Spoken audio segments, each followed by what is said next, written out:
store. Let me tell you a story in the form of a dream. I don't know why I have to tell it, but I know what it means. Close your eyes, just picture the scene as I paint it for you. It was World War II when this man named Kenji woke up. Ken was not a soldier. He was just a man with a family who owned a store in LA.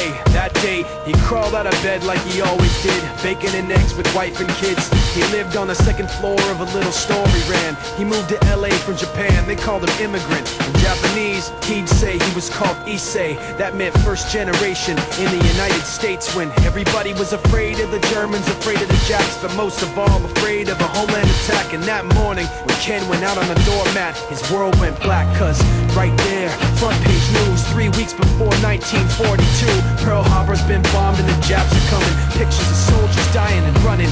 Ken knew what it would lead to, just like he guessed. The president said the evil Japanese in our home country would be locked away.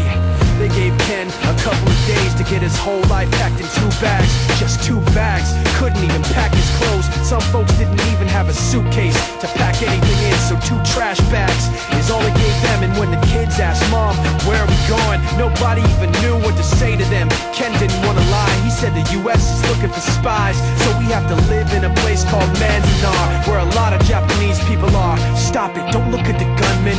You don't want to get the soldiers wondering if you're gonna run or not, cause if you run then you might get shot. Other than that, try not to think about it. Try not to worry about it being so crowded, cause someday we'll get out. Someday, someday. As soon as war broke out, the FBI came and they just come to the house and you have to come. All the Japanese have to go. They took Mr. Nii, that people couldn't understand why they had to take him, because he's an innocent laborer. So now they're in a town with soldiers surrounding them. Every day, every night, look down at them. From watchtowers up on the wall, Ken couldn't really hate them at all. They were just doing the job, and he wasn't gonna make any problems. He had a little garden, vegetables and fruits that he gave to the troops in a basket his wife made. But in the back of his mind, he wanted his family's life saved. Prisoners of war in their own damn country, what for? As time passed in the prison town, he wondered if he'd live it down if and when they were free. The only way out was joining the army, and supposedly some men went out for the army, signed on, and ended up flying to Japan with a bomb. That 15-kiloton blast put an end to the war pretty fast. 2 cities were blown to bits.